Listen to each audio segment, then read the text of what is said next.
I don't understand why Demetrius showed up at the... Yeah, I remember you were pretty mad about that. I don't know if mad's the right word. I was just wanting to clarify. Like, he's just there at the rest area. Okay, that was a bit of coincidence just for the scene. Just trying to bring everyone together. Listen, I liked the idea, okay? I liked him showing up. I liked the idea of him, like, walking towards California or whatever, and then turning around and being like, and, like, walking back the other way. I like all of that. I just want to know why he was headed towards California in the first place.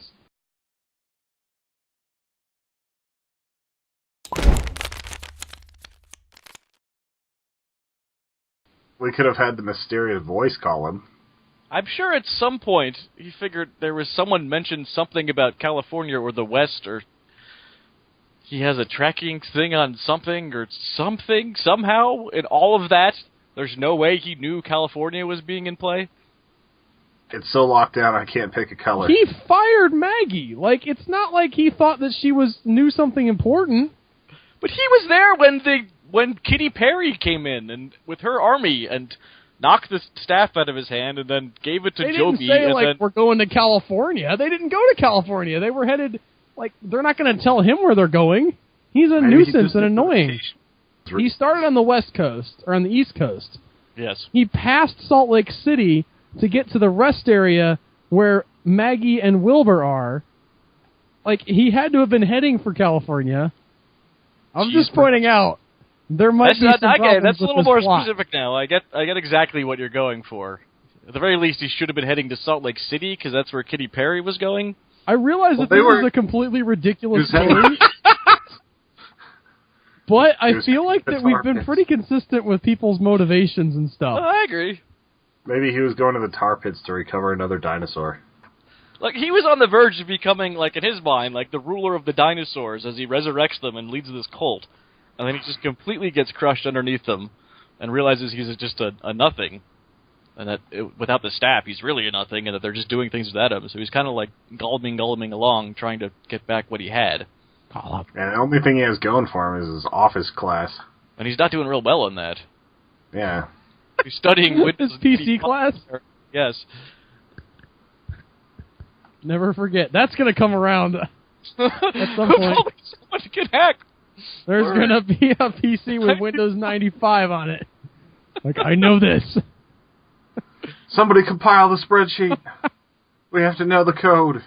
Or he heard on the news about Bunk skeleton being found. Yeah. The skeleton coming out of the tar pits. And he was like, I've got to go there. Something's going on. Okay. Yeah, that works. As long as we understand that that's what happened. Does somebody need to pay a coin for that? Did we get our coins? I don't... no, we've not gotten our coins. All right, well, let's do that. I just wanted to clear that up because we got to the end of the episode and I was like, wait a minute. That doesn't make any sense. Yeah, that's what doesn't make sense. Do you all remember the very last thing that happened? Yeah, Rabinowitz turned around and started marching back towards Salt Lake City. As the card... What? The J-Fodge flew out to Mormon land in their fighter jet and had a powwow with Patch Adam, the leader of the Mormons, about what's going on, and they were given clearance to land at the secret Mormon Air Force base. Okay, that's what happened. That's close. 6-1, half does the other. Whoa, they're links! Look at that! That's a hilarious image. Okay, now we can bid on the scene. Now Woo! Patch Adams in your fog, Tony. Patch Atom. That's what I said. Not Adam. Right. Let's bid for the scene. 1, Bidding. 2, 3. 3. It's Joseph's. Is it? I have 2. Well, how many do you have? Ah! I have 3. I have 2. What is this? I can see it. Why do we have 2 of these? Well, whenever a TIE fighter and a dog love each other. All right, so. Whoa, it's bouncing. You turned gravity way down low. Did you really? Is gravity off now? Just for that. Just for that. I was trying to get it unstuck. Okay. I had a reason there, but then all hell broke loose. Well, here we are at the rest area again. Ooh. With what's his face? Demetrius? Demetrius, thank you. Yes. I will pay for the setting, pay for the character. And he finds the gremlin that what's his face was driving. Who's the guy from the J-Fodge? The man, isn't it? Is it just called the man? It was Wilbur, wasn't it? No, they were being followed. By come on. Crappy car. Six of Field kicks all that butt and takes the guy's... Yeah, and remember the tractor trailer? I thought they were driving a gremlin at the time, but you're correct. The gremlin was being driven by the J-Fodge guy. Yes. And she took them with them. And then they're all with her, but the gremlin's still there with the door open and the keys in it going ding, ding, ding, ding, ding, ding. Yes. All right? And Demetrius gets in the gremlin and drives off for Salt Lake City. What he doesn't know is that it's a super secret spy gremlin with super secret spy gadgets in it, like machine guns and stuff that pop out of it. And missiles and like tracking devices, and I don't know. We can flesh that out later. It was Alexander who was in the gremlin. Yes. And that's all I've got for that. I just wanted to get him in a super spy James Bond gremlin. Which way do we go? Clockwise? Yes, we do. I don't know what else to add to this, except that he goes puttering off. I mean, I thought they basically said that, but yes. There's no need. I don't think there's any need to add anything to that. Yes, I'm calling. I'm going to say that he doesn't know it's a spy car yet, does he? He does not. All right. It might have some weird buttons or stuff on the dash that he notices aren't normal. The first thing he notices, on the way back, is that there are a whole bunch of little switches, and there's a red button on the shifter that looks like it's for NOS or something. He starts being a little bit suspicious about it. Then he hits it, and it's this big thing where fire's coming out of the tailpipe, and he just launches towards Salt Lake City and catches up with everybody so he can be there on time.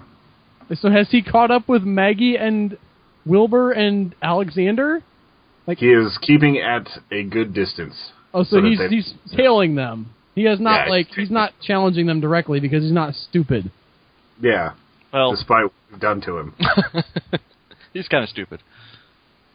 He's not dumb enough to get caught yet. All right. I'm good. I don't need anything else to happen. I could have just assumed that he got there really fast anyway. I mean, I just didn't want to be walking the whole way. And I thought maybe if we gave him some tools, it would be more interesting for him to be in the showdown with some tools. We needed to add his war cry, all high-pitched and everything when he hit the NOS button. Brothers, witness me! I live, I die, I live again! All right. Voting for the scene. Voting. I only have one. Tony has one. Joseph has two. All right. I gotta get. Where are the Mormon Death Squad? Do we have? Over there. No, those are the Mormon hostages. Do we have a Mormon Death Squad yet? Lizardman Army, ambiguously legal gunmen. No, I think we just have Patch Adam. He represents the Mormon Death Squad. He's their leader. He is their leader. By the way, he's also a. What was his? Good God. Hyper positive. New to the job, fun-loving Patch Adam. I feel like he has golly, a potential dark side though. Well, he's holding a dock by the neck. If he decides he's going to kill some people, they will be dead. He'll issue the command in a non-threatening. happy-go-lucky voice. Well, he does have a death squad too. That's generally not something you want to mess with. All right, they're in their mountain lair. Fuck it, I'm using this again. Slap him in the face with a rock. They've landed and it's like a... I realize it's really flat around Salt Lake City, but they still managed to have a mountain lair. No, it's not flat around Salt Lake City. Giant salt pan, isn't it? No, where the city's set, but you can see giant mountains in the distance. No, they're not in the distance. They're in the city. There's tunnels to the city that they have super fast trains that go to them, like in Kingsman. Okay, I'll take that. So they do one of the things like the mountaintop opens and the jet hovers and then lands. I would illustrate with the jet, but it weighs 6,000 pounds. Swimming through pudding at the moment. And so we actually have an actual face-to-face meeting with Herschel and Patch Adam. How much did they just agreed to agree, right? Yeah. And there's a tense moment. The J. Fodge steps out of the jet. Patch Adam is there with his rubber duck. His Mormon Death Squad behind him. The duck represents the Death Squad. Yes. Yeah, okay. He has an iron grip. But fun. Iron but fun. It's fun iron. The steel curtain or something. It's a proxy country. Right, that made no sense. So... The Smith curtain. Yes. What? Oh. Joseph Smith. God, that's right, they're Mormons. I've been saying the word Mormon, but had forgotten completely about the religious implications, which I guess we have also. So there's this dramatic tension. Can you feel it? I can feel it. Like they both, they're sort of on the same side, but they don't trust each other, and they all have, weapons and stuff, and they're kind of, very pointedly not pointing them at each other, and kind of the J. Fodge is we're on other people's territory. J. Fodge has, a more widespread network, and then Herschel's like...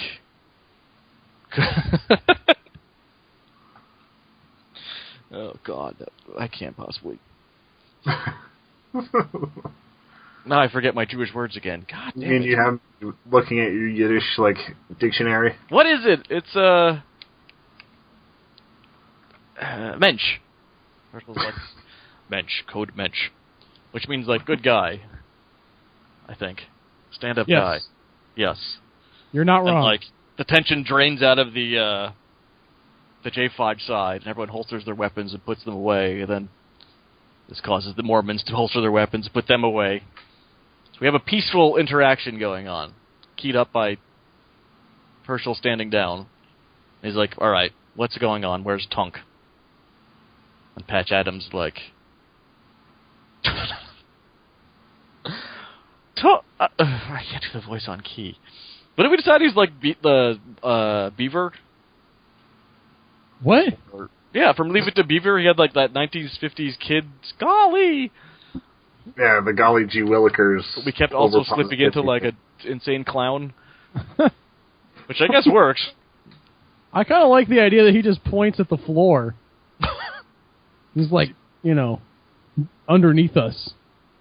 Well, I can see that now. I can't see that from the side. He's terrifying. Yeah, he is. It's the eyes. Yeah, and that he's a dog with goat eyes. That lurch, slight lean to his shoulders, and the perfectly clean teeth. Oh, I know what happens. At that moment, some sort of comm device crackles and is like, "We've lost track of the Mormon Tabernacle Choir. we have a code. What's a lost choir code? Code tenor? Code tenor. We have a code tenor. I was going to say Code Buddy Holly. Code tenor 11. Code Buddy. We have a code American Pie. Their musical intonations were used to enter the secret salt mines. We have that. It's it's like a keypad thing. Right. It has a log. You can see who's sang the musical notes. It's they were last seen moving into the salt mines, underground secret lairs. And Herschel's he doesn't even wait. He's that's where Tunk is.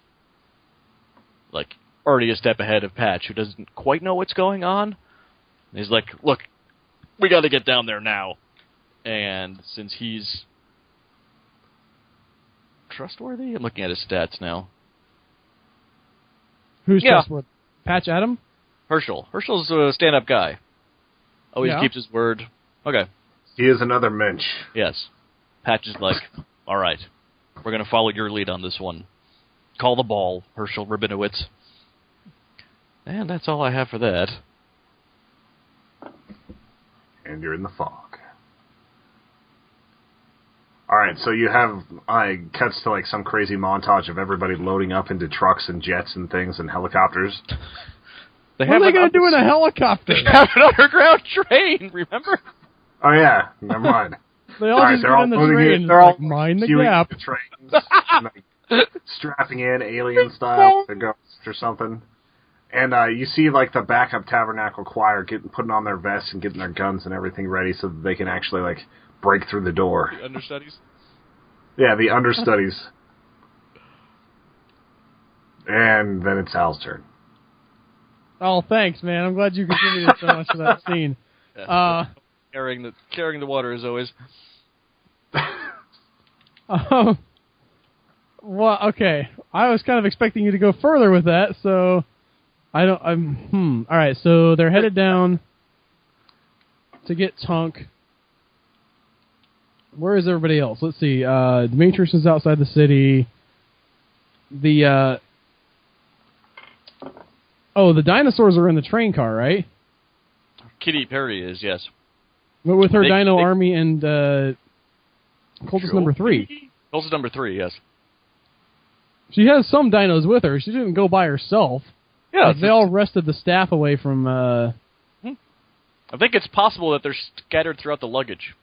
I know that's You really want to see that, huh? Oh my god, it's going to be amazing. Oh, okay. It's going to be so cool. But that would be a different scene if we introduced them. But I kind of would like to get them closer. I don't see why they would show up here. Well, we do have a montage. We can definitely swap around in the montage. Can we do that? It could be the bad guys preparing as the good guys prepare. Yeah, as everyone starts to head in, as they're boarding the Mormon tram into the underground. How are the other dinosaurs going to get in there though? Mormon hymns. I mean, they're dinosaurs. Yeah, but they got to go underground, like into the. No, I'm telling you, Kitty Perry's got a beautiful voice and knows Mormon hymns. Why would you know? I was just thinking brute dino force. Well, if they could have done that, Tunk would have got in like that on his own. He was just one. So you can go with group force, or... Yeah, you have an entire Lizard Man army behind Kitty Perry.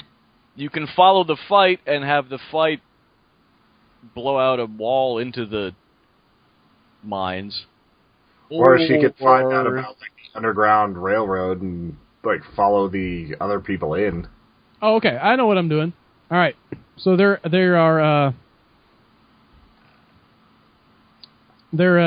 standing there. They got the backup singers sing and open the doors like we said.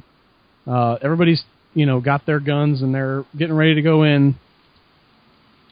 And then like in the shadows around them, like forming up from the dust where they had been buried and just barely sticking up as bones, are like 20 different dinosaurs with Kitty Perry at the head. They were laying low? Yeah, they were waiting. They knew where they were going to get in. And they're like, and Kitty Perry says, these are all built on like the ancient dinosaur tombs, so she would know where the tunnels were. Yeah. No, but she just couldn't get in. They're still locked. Right. I know where Fort Knox is, but I can't get in. So they're like, there's a moment of tension, right, where like, maybe somebody like shoots at one of the dinosaurs and it's just a skeleton, and they're just like, Kitty Perry's like, all right, you guys good? Like, did you get that out of your system? Because the guns aren't going to do that much. This is what you're facing off against in those tunnels. And speaking of, which I guess I should pay for Kitty Perry to be in the scene. Yeah, it's just the rules. It's no big deal. What? Yeah. Those are just the rules. It's not like we've been following them. She says, you're going to need our help. And, Patch Adam and Rabinowitz are like, who are you and why should we trust you? And what? Yeah, I'll pay for the Lizard Man army as well. There's a bunch of sort of like back and forth of like, she says, I I know what you're facing, and you don't, okay? Trust me on this. I want him gone as much as you do, and he's going to cause trouble for both of us. For now, at least, our interests are aligned. Let's work together. That she's more indignant of the humans? She's more like... she's smart enough to know that, like... I don't think she's just going to eat them. No, not eat. She could just walk, like... just go ahead and shoot me kind of thing, and just walk on, seeing as how... Oh, I like that idea, too. Where, like, the thing's already best. open, and, like, somebody just opens fires, and she just, like, shakes her head and walks in. Yeah. Indifferent, not indignant. Does she say anything, or, like... Or Cultist number 3's got to be with them, too, so...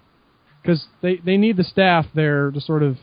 Okay, one of them hides him in their ribcage. What?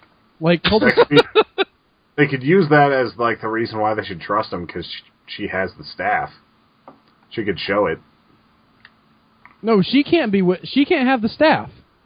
Dinos can't touch the staff, Tony. That was the incredibly inopportune curse that was put onto it, just as they were all about to die. From a meteor that the staff could stop. So Cultist number 3 is kind of walking by, like, sheepishly. Like, hi, guys. I kind of like that, too, actually.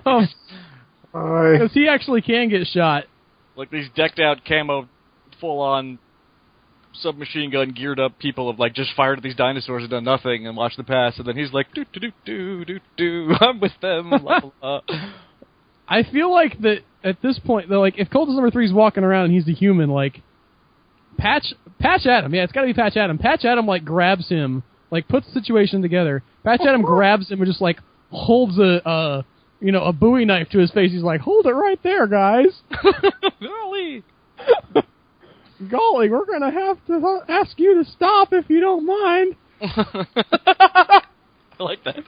This is a real pickle. I feel like maybe this stuff is kind of important to you. I like how he also switches into Mickey Mouse at times. It's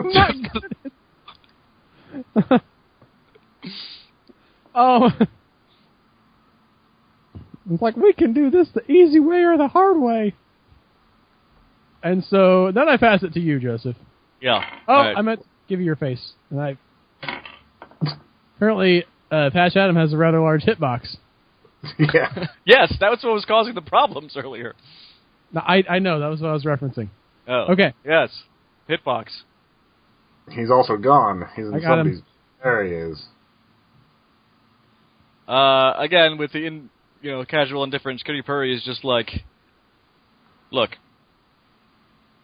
what would she say? It's really hard to come up with quippy action hero dialogue right on the fly, isn't it? It doesn't have to be quippy. I mean, this is not about, like... I want her to be quippy is the thing. All right.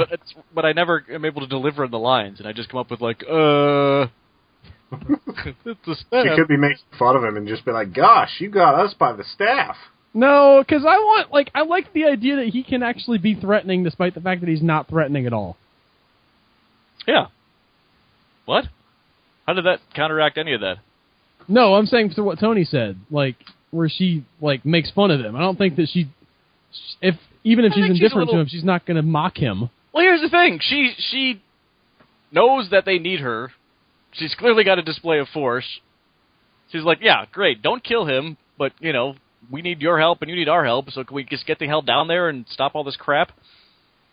And I can just imagine her, like, in this, like, world weary, just like, yeah, she's a fine. Cat. Don't kill him. Everything. But she takes a shit in a box. That's what she's like. She's like a cat. She's just completely like, ugh, I'm so over all of these humans. Open my door. Give me food. Right. So she stops at the entrance and she's like, why would you kill him? You need him to stop that's down there. And you haven't exactly stopped us. And it's about 10 times worse. So put down your damn knife, grab your army, and let's go hunt some dinos. Yeah, you can shoot them for all the good it's going to do. Yes. But maybe... Alright, hang on. I just thought of something. I'm not saying that they can't do some good. Maybe she'll be able to help them out. That was a future thought. Okay. Anyway, Kitty Pryde lays it down with ample snark. Just how... Let's see. If he did kill number 3 and took up the staff, could he control the army? But he wouldn't know that. He doesn't really even know what the staff is. What? So this is like a bluff even on her part. Yeah, like, I mean, yes, that is possible, but all he knows for sure is that, like, he realizes that she's walking around with a human and that she doesn't really care about humans, and he sees that this human is not the kind of person to be in charge. Oh, yeah, then she definitely... But he doesn't get, like, he gets that it's important to them, but he doesn't understand fully why. So he's not just going to take the staff, because he doesn't... I mean, maybe it's inscribed with some kind of glowing sigils or something. We haven't described it like that. For all we know, it's just a wooden stick. If it's just a wooden stick, he's not going to assume he can control the dinosaurs with the stick. Mm-hmm. Yeah, so she bluffs him. She's like, whatever, kill him, don't kill him. We've got some work to do down there. We could probably use your help. And then sort of keeps moving. And he's like, maybe this wasn't the power play I thought it was.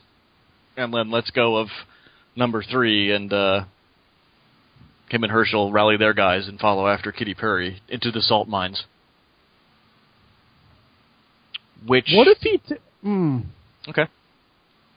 Okay, this is the thought, but, like, what if someone just casually took the staff, who was not interested in controlling the dinosaurs? What would happen? That's what I was wondering. That was more of a... Like, he's not planning to control them, he just takes it. Well, like but that would make it a really interesting dynamic, too. If he has the staff, and he can tell her what to do, but he doesn't know that he can tell her what to do. But number 3 isn't just going to hand over the staff. Number 3 is freaking scared. He's got a knife in his throat. He's got a wheelchair, by the way. We forgot about that. Oh, okay, yeah. He's rolling by. So now Patch really looks like a bully because he's holding a Bowie knife to a guy in a wheelchair. Yes. Well, yes, but that also gives him a good reason to maybe take the staff, because why does a guy in a wheelchair need a walking staff? You can't pull the Gandalf card? It's a little too much. You take an old man of his cane in a wheelchair? All right. I've seen spinals. This man walks. All right, you want the staff to switch hands? I'm just throwing it out there as an idea. I'm not committing to that either way. I think number 3 still has it, and I hand off my face. Hand off the face. Alright, So, I'm going to go with Al and say that Patch has the staff now. He didn't need to brain him with a quarter. Patch takes the staff and starts pushing the wheelchair because he's a nice Mormon fellow. Oh! I actually almost like that better. Why? And they start heading down the salt mines and start How is talking. that different? It's more of a kind gesture on his part. Oh, like, and let me take that off your hands? Yeah, he's like, all right, I'll push the guy in the wheelchair, and like maybe there's like a little clattering as he tries to push him, and he's like, oh, that stick's in the way, hang on, let me grab that. Oh, this is good. Yeah, so the staff drops to the ground and gets picked up by Patch, and like something is weird about cultist number 3. He's acted a little bit funny, but he's tried not to signal that the he's staff like, is. He doesn't want to give it, be like, no. He has to be like, oh yeah, that's fine, you can, sure. Thanks for helping. Yeah. And Kitty Pryde just like gives him a full on like, what are you doing glance. The lizard men army kind of shifts as they're following a little bit closer to Patch than they are to Kitty. Into the salt mines! Into the salt mines. Okay, well, what did you do? That was some fanfare right there. I'm sorry, I thought we were kicking things off. Oh, like some like Star Wars music or something. Get some John Williams up there. No, I like my ratchet-tat-tat-tat-tat-tat-tat.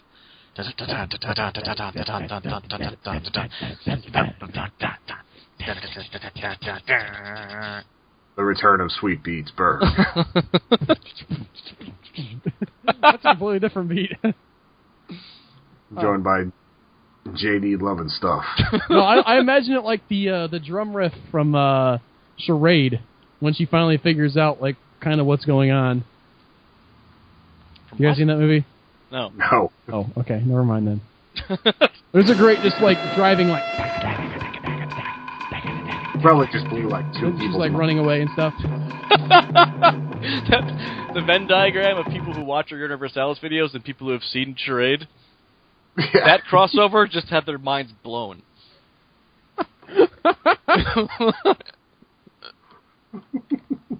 That sweet gray area. Tony, were you adding more here? What are we doing? I finished up.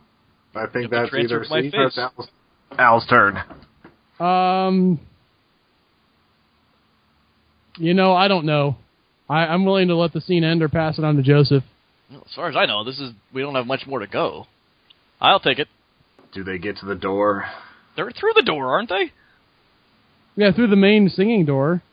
Yeah. There's another door? I'm sure there are lots of doors down in the bottom where, like, they have them singing doors to get into the salt mines, right? But they like Kitty Purry has to get them into the tombs. Where yes, we have Tunk two is, dinosaur armies facing off. Now is not the time to have a series of doors to get through. This is our climax, I think. I'm just saying it makes sense for them to have to... It's the last door before the Mormons final don't know about the dino tomb down there. Okay, but it's Tunk busted it open, I think. That's fine. I'm just saying that there's another, like... It doesn't have to be a big deal. I'm not asking for it to be a major plot point. Big crumbled hole in the wall of salt. Yeah, but like it could be the big thing where like Tunk looks over and all of a sudden it opens and Katy Perry and a lizard man army is waiting, and then like all the dinosaurs in his army assemble at the same time. Oh, none of them are in luggage, are they? Damn it! I don't get my dream sequence. Or one of them's like, I get a bunch of Samsonite luggage. Well, you could just be like, the lizard man army could be discreet. Could be like, hey, Mormons, take my luggage with you. No. I'm saying, they're going into the mines. And I don't think it's that far. I think they show up and Tunk's like staring at a wall. That's what it is. The lights are bobbing around and they show up and they see Tunk's back and he's just staring at a blank wall. And Kitty Purry's just like, Tunk, you're found out. You're caught. It's over. And Tunk's just like, too late. And then all of a sudden the wall starts shaking and bones come flying out of it and everything's fragmenting apart and all this shit comes flying over. There's dust everywhere and all these dinosaurs start assembling as bones come ripping out of the wall. The tombs were in the walls. They're in the walls! That'll cost you like 3 tokens. And then, I only have 1. There's gunfire going off. Who cares at this point? Trying to fire away. And basically fighting starts. Now, I don't know how we do this, as it's... Alright, I think we need to clear the table real quick, and then get everybody lined up properly. Well, let's fight... Okay, hold on. Before we do the fighting... That really ramps up the action, Tony. What characters do we not have accounted for here? I know. We have Demetrius. Wilbur, Maggie. What about the love of Wilbur's life, Shiksa? Shiksa's over here. We haven't seen Shiksa in so long. What's she doing? She was headed that way as well, I think. She was possessed by one of the dinosaurs that...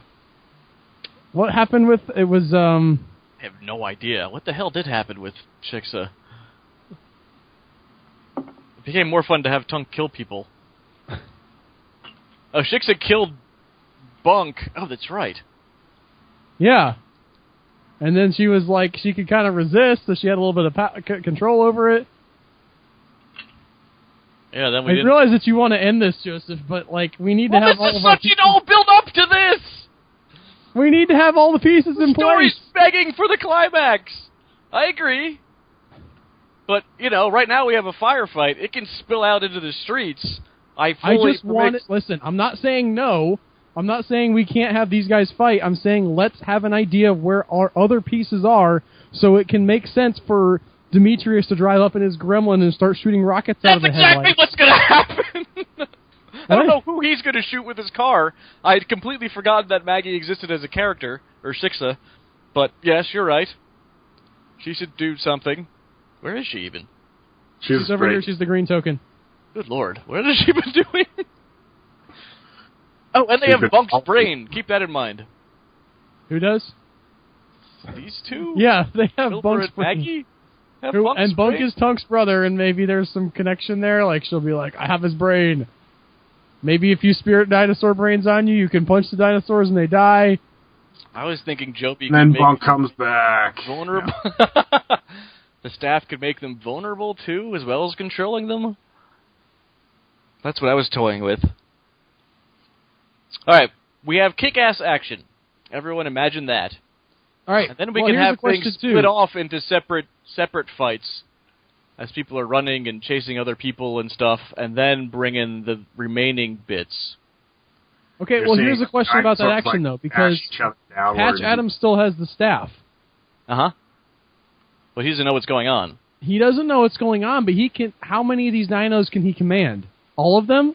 Can he command the one Tunk's raised? And if he can, does Kitty Perry tell him that in order to get, to stop the fight?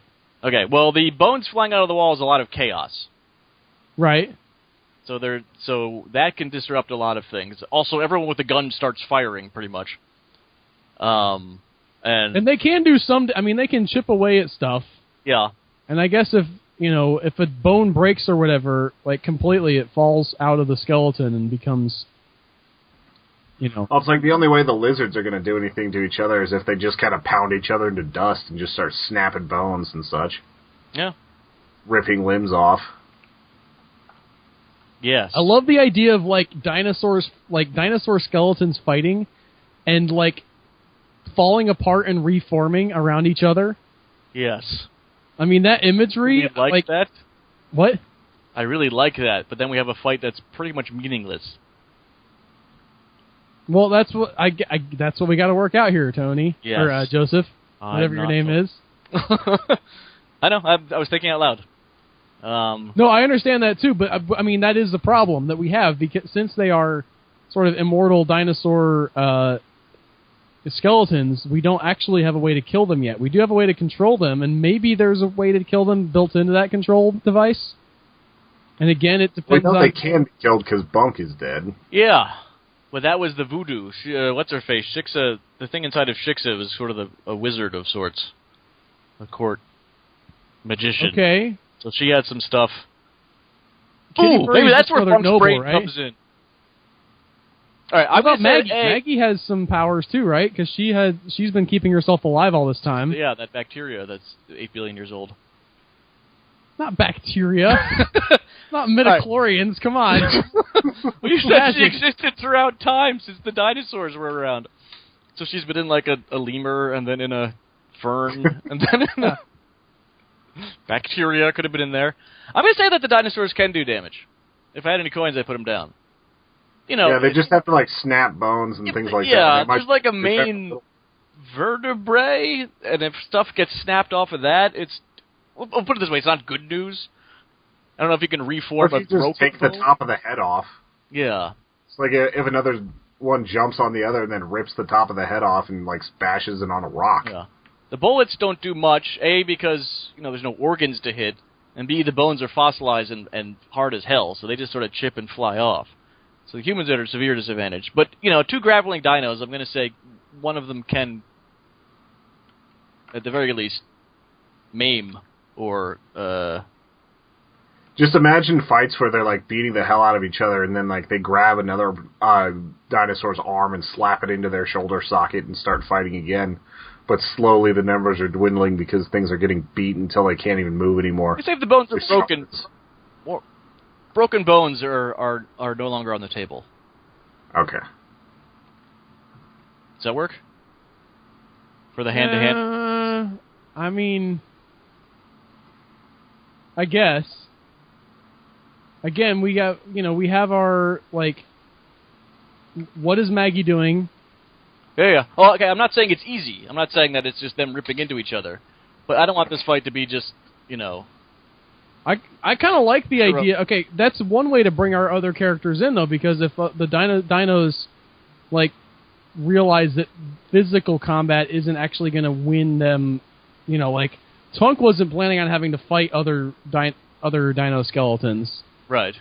And Kitty Purry was thinking it was only going to be Tunk. I think she was hoping to stop him before, you know, she could have probably restrained him with all her dino guys. Or just, like, spread his bones across the planet or something to keep him at bay. Yeah. Okay. So maybe, so like... they're learning the rules... Do what? So they're also learning the rules a bit, I would say. I understand what you're saying. Well, go on. I interrupted you. Well, no, I mean, really it was just about getting Maggie and, what's-her-face? Shik's Appeal into the fight, right? To be the final... We know for sure that Shik's inside Shik's Appeal can kill a dino. All right, and by inference, because she's some kind of that is, I guess it's a he. I forget exactly which character that was. Because that character is magical and is able to do that, we can probably assume that Maggie has something similar, if not more so. Yes. And then we just have to figure out which side those two dinos come down on, and figure out if they're going to show up and how, and what difference that's going to make. And where the staff fits in. Yes. Well, Shix is more like a wizard. Is she one of the lizard people that can't touch the staff? Yes. Okay. The staff, I think, is very much in canon that it cannot be touched by a dinosaur. It has to be wielded by a human. Even if it's a human-dinosaur hybrid thing? That, correct. We have not figured that out. Pure dinosaur, no. Kill her off. We don't have to, by the way. We don't have to say right now one way or the other. Yeah, I'm just feeling my way through this scene. I guess we all are. Yeah. Okay, so we have combat. It's more vicious than the dinosaurs really realized. Neither side expected to have to go up against a dinosaur army. Right? They start beating the hell out of each other. They're tougher than they realize, but they also have a couple... Like, one of them picks up a big, like, rock and just bashes it against one of the other guy's heads and manages to actually put him down somewhat. So then the fight actually has some gravitas to it, some weight. It's not just like the end of Pirates of the Caribbean. But the ambiguous illegal gunmen are still a part of this. They could end up going against the Mormons. As are the Mormon hostages. But this is all just humans at this point. I think everyone here realizes that factions aren't that important when you have two dinosaur armies facing off. I kind of forgot about the ambiguous illegal gunman. That could give the J-Fodge and the Mormon Death Squad something to do, although they're probably not...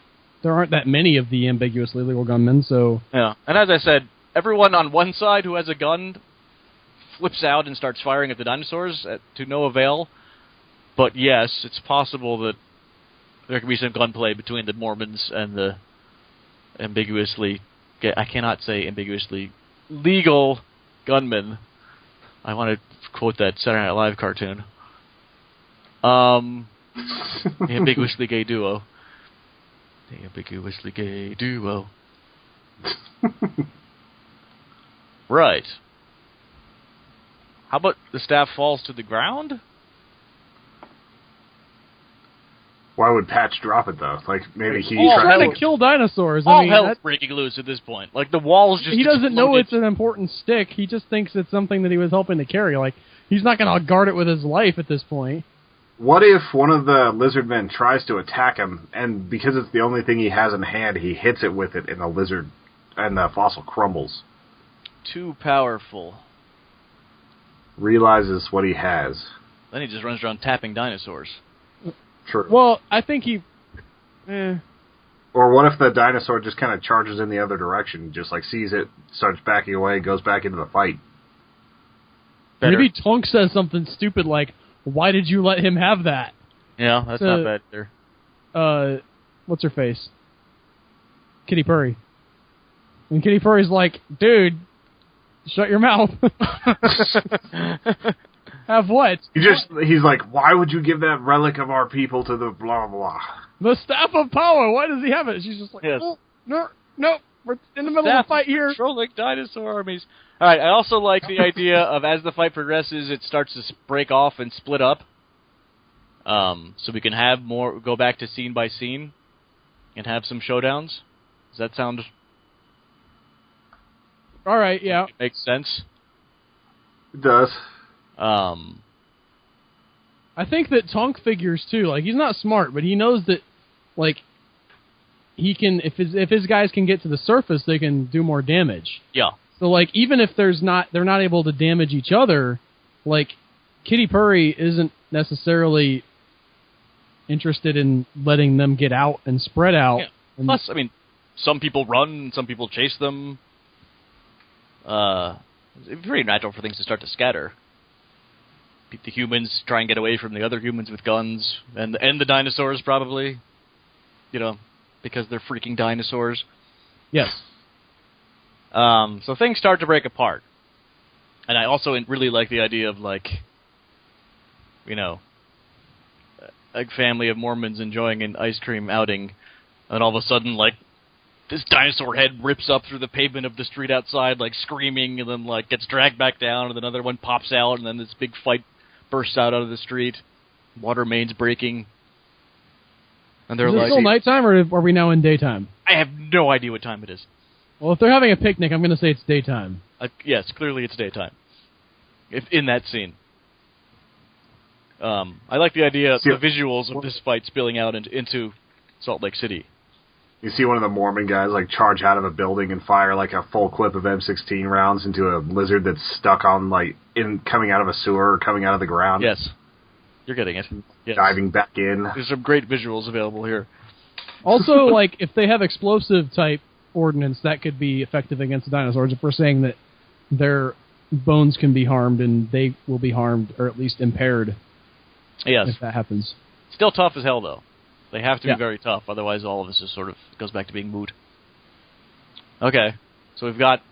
The scene now is Salt Lake City. What do we want to start piecing together? Alright, well... I don't know. Do we want to end on a cliffhanger here? Because I'm feeling like... We have a ways my to go. creative juices are getting really dry at this point. Yeah, we've got a ways to go. But this is the beginning of the end. You've unleashed everything into Salt Lake City, so... Yes. Okay. Yeah, that's the battle has kicked off. Maggie's out there somewhere headed in. Six Appeal's headed in. Not Herschel. Dang it. I always forget his name. Demetrius is in his spy gremlin. He's headed for the action. I'm going to really enjoy that. Dinosaurs are tearing up through the pavement.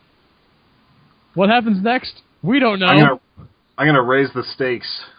Oh God! Giant pterodon bone skeleton thing comes out and swoops down and grabs Herschel and starts carrying him into the sky. Ooh, I'll take that.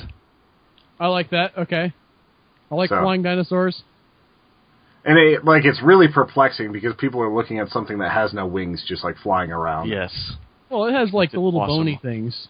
Yeah, little. Yeah. It has nothing that would. It makes as much sense as the dinosaurs being able to walk around as skeletons. Yeah, that's just an additional little thing for Herschel to be doing. He's abducted. Okay. Well, tune in next time. Yes. We'll find out what happens. Woo! That was weird. It wasn't any weirder than the other things we've done on these Universalis things.